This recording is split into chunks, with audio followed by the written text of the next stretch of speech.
जय मां विंध्यवासिनी, हर हर महादेव। आप सभी का स्वागत है आपके अपने YouTube परिवार फेसबुक पेज में।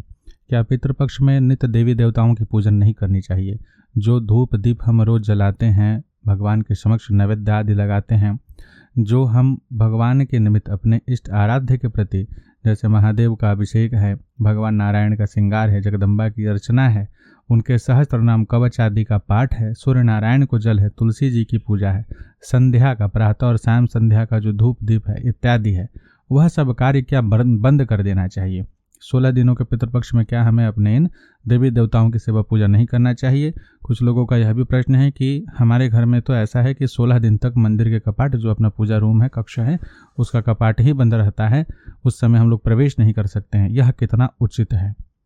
इसका उत्तर आप बहुत से विद्वानों के द्वारा सुनेंगे, और जो सत्य है कि कभी भी देवताओं का पूजन घर में बंद नहीं होना चाहिए।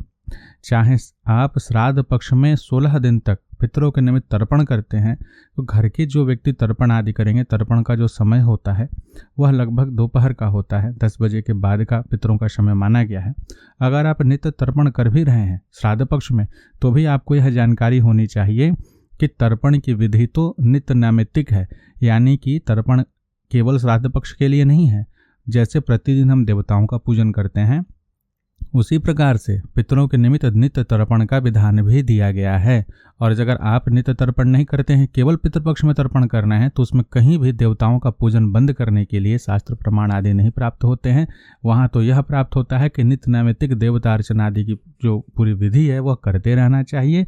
यहाँ तक कि मृत्यु सूतक या जन्म सूतक आदि भी घर में लगा हो, तो भी व्यक्ति को मानसिक रूप से मानवोपचार पूजन कर लेना चाहिए और सूर्य नारायण को अर्घ्य देना चाहिए। यानी कहीं पर भी इस बात की मनाही नहीं है कि श्राद्ध पक्ष में आप अपने मंदिर के कपाट बंद रखेंगे। अगर आप ऐसा कर रहे हैं तो यह गलत है, और आपको देवकोप का भाजन कभी ना कभी बनना पड़ेगा।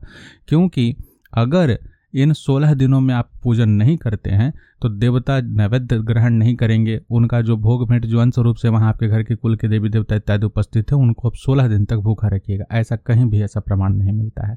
सत्यता तो यह है कि कुल के देवी देवताओं का प्रथम पूजन आदि होने के बाद से अगर आप कुल पितरों की निमित्त कोई कर्म करते हैं तो और सफल होता है। साथ ही आप श्री पार्वती गीता या देवी भागवत से संबंधित अन्य ऐसे पौराणिक कथाएं हैं जिनमें यह वर्णन आता है कि पितरों के श्राद्ध के दिन अगर यह सब पूजन पाठ आदि किया जाए तो पितर अवश्य ही से संतुष्ट होते हैं।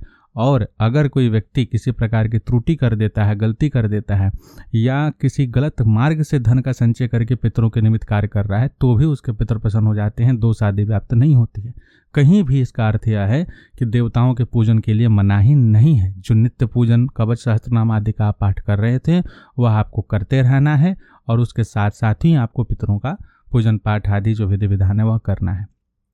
अगर आप अलग से केवल पितरों के निमित्त पूजन पाठ करना चाहते हैं, जैसे उदाहरण के लिए कि आप पितृवीसा का पाठ कर रहे हैं, शोधा स्त्रोत, शोधा स्तुति आदि कर रहे हैं, अर्यमा स्तुति आदि कर रहे हैं, तो भी वहाँ पर आपको नित्य पूजन करते हैं उसके साथ ही उसको करेंगे।